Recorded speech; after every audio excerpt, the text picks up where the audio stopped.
ओम महागणाधिपत्ये नमः। ओम ऐं सरस्वती नमः। मेरे सभी मित्रों का एक बार फिर से स्वागत है वैदिक एस्ट्रोलॉजिकल नॉलेज कार्यक्रम में, और मैं हूं वैदिक एस्ट्रोलॉजर मयंक शर्मा। मित्रों, सर्वप्रथम तो मैं आप सबका आभारी हूं जो इतना प्रेम मुझे इस चैनल को और मेरी वीडियोस को आप दे रहे हैं,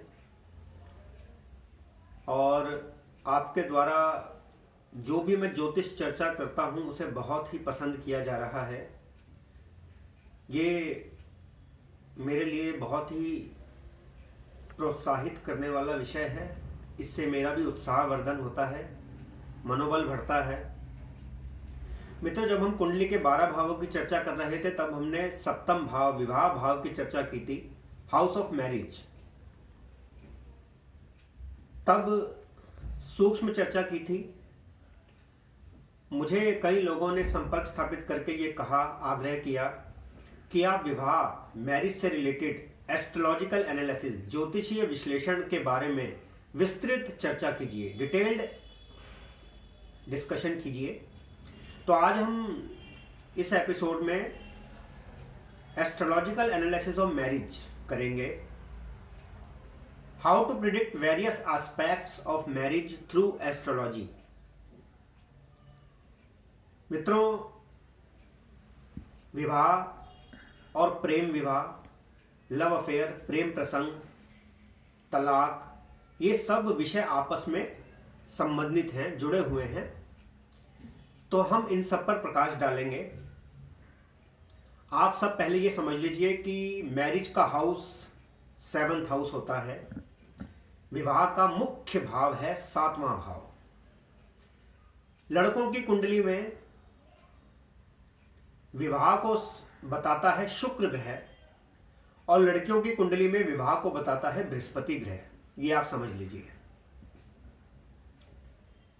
मित्रों, मैं बाय प्रोफेशन एक चार्टर्ड अकाउंटेंट हूं। I am a chartered accountant by profession, and astrology is my passion. और मैंने इस एस्ट्रोलॉजी को बहुत ही साइंटिफिक लाइंस पे समझा है, बहुत ही वैज्ञानिक दृष्टिकोण से मैंने इस ज्योतिष को समझा है। आप एक फ्लो चार्ट बनाइए। सबसे पहला प्रश्न यह होगा कि क्या इसका विवाह होगा, इस युवक या युवती का विवाह संभव है। उस फ्लो चार्ट में उत्तर आएगा yes, she is destined to have marriage और he is destined to have marriage. फिर दूसरा प्रश्न आएगा कि क्या इसका विवाह जल्दी होगा या विलंब से होगा। इसका उत्तर आएगा इसका विवाह शीघ्र होगा या विलंब से होगा। अगर शीघ्र होगा तो कब होगा, और विलंब से होगा तो कब होगा। फिर प्रश्न आएगा कि विलंब से होगा तो क्या उपाय हम कर सकते हैं जिससे विवाह को शीघ्र हो जाए। तो इसका उत्तर है हाँ, हम एस्ट्रोलॉजिकल रेमेडीज से, ज्योतिषीय उपायों से विवाह संबंधी बाधाएं दूर कर सकते हैं।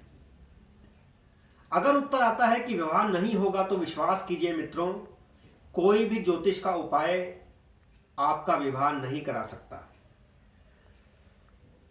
हाँ, विवाह संबंधी जो विलंब है, जो कष्ट है, उनको अवश्य दूर किया जा सकता है ज्योतिष के माध्यम से। तो सबसे पहले 7th हाउस को देखिए। 7वें भाव का स्वामी केंद्र में है, त्रिकोण में है, 6ठे, 8वें, 12वें में है। इसका विश्लेषण कीजिए। 7वें भाव का सिग्निफिकेटर कारक शुक्र पावरफुल है या वीक है, निर्बल है। अगर निर्बल है तो विवाह में विलंब होता है। मैरिज के लिए पाराशर ऋषि ने एक विशेष वर्ग कुंडली, डिविजनल चार्ट बताया है, नमांश कुंडली। नमांश कुंडली में यदि शुक्र बली है और लग्न कुंडली के 7वें भाव का स्वामी भी नमांश में बली है तो विवाह शीघ्र होगा, बड़े घर में होगा। विवाह से धन प्राप्ति की भी संभावनाएं प्रबल रहती हैं। कुंडली में यदि 8वें भाव का स्वामी किसी भी प्रकार से 7वें भाव से, शुक्र से या बृहस्पति से संबंध रखता है और वो बली होकर केंद्र में या त्रिकोण में है, नमांश में भी आपका शुक्र और बृहस्पति शुभ अवस्था में है, तो आपको ससुराल से धन प्राप्त होता है, संपत्ति तक प्राप्त हो सकती है। 5वां भाव प्रेम विवाह का है, प्रेम प्रसंग का है, लव अफेयर का है। अगर पांचवें भाव का स्वामी सातवें भाव के स्वामी से संबंध रखता है तो आपका प्रेम विवाह होगा। उन पर बृहस्पति की दृष्टि है तो वो प्रेम विवाह अरेंज मैरिज में, स्वीकृत विवाह में कन्वर्ट हो जाएगा। परंतु यदि सातवें भाव का स्वामी पीड़ित है, सातवें भाव में पापक ग्रह हैं शनि, मंगल, राहु, केतु या सूर्य, सातवें भाव का स्वामी छठे, आठवें, 12वें में चला गया है, सातवें भाव के स्वामी पर और सातवें घर पर शनि, राहु, सूर्य, केतु की दृष्टि है, शुक्र निर्बल है, तो आप मान लीजिए आपके विवाह में बहुत कष्ट आने वाले हैं और विवाह के पश्चात भी आपका वैवाहिक जीवन कष्टपूर्ण रह सकता है। पंचम भाव का स्वामी यदि पीड़ित है और पंचम भाव में पापक ग्रह हैं तो प्रेम प्रसंग तो संभव है, परंतु उसमें वो विवाह में परिवर्तित नहीं होगा। It will never be converted into a legal marriage. पंचम भाव में जितने पाप प्रभाव होंगे आपके उतने प्रेम प्रसंग तो संभव हैं, परंतु उनका विवाह, उनसे विवाह संभव नहीं होगा।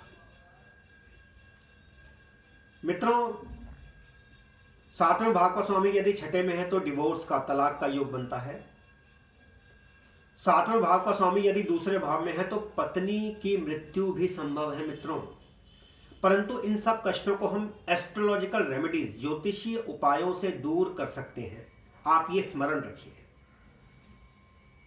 नमांश कुंडली में यदि केंद्र में यानी कि पहले, चौथे, सातवें, 10वें में यदि पापक ग्रह हैं तो आपको विवाह संबंधी बहुत कष्ट आने वाले हैं और आपके ससुराल में भी कोई ना कोई बीमारी, कोई ना कोई कष्ट हमेशा लगा रहेगा। यदि आपके 10वें भाव में पापक ग्रह हैं तो इसका मतलब यह है कि आपकी पत्नी के घर पे कोई ना कोई कष्ट, कोई ना कोई बीमारी आपके ससुराल में लगी रहेगी।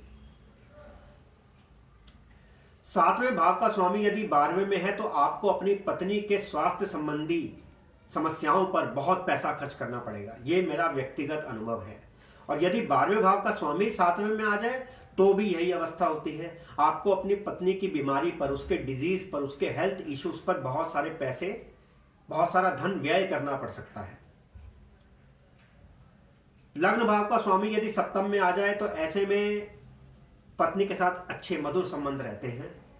या लग्न भाव का, सप्तम भाव का स्वामी लग्न में चला जाए तो भी पत्नी के साथ संबंध मधुर रहते हैं।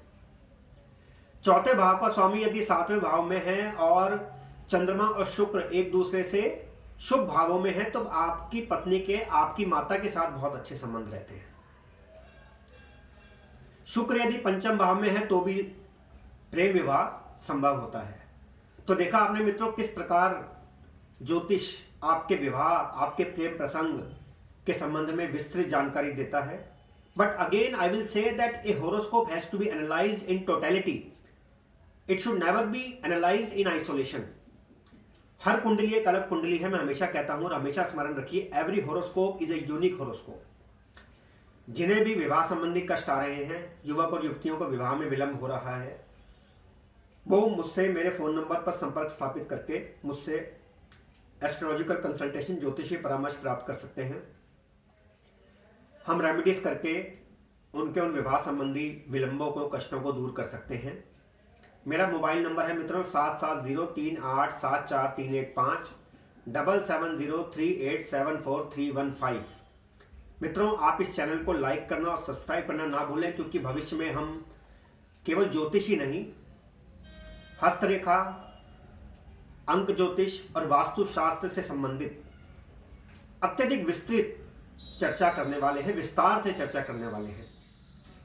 मित्रों, अब आपसे कल एक नए विषय पर भेंट होगी, नए विषय की चर्चा करेंगे और इस प्रकार हमारी ये ज्योतिष की यात्रा इस प्रकार ही निरंतर जारी रहेगी। तब तक के लिए आपका दिन मंगलमय हो। धन्यवाद।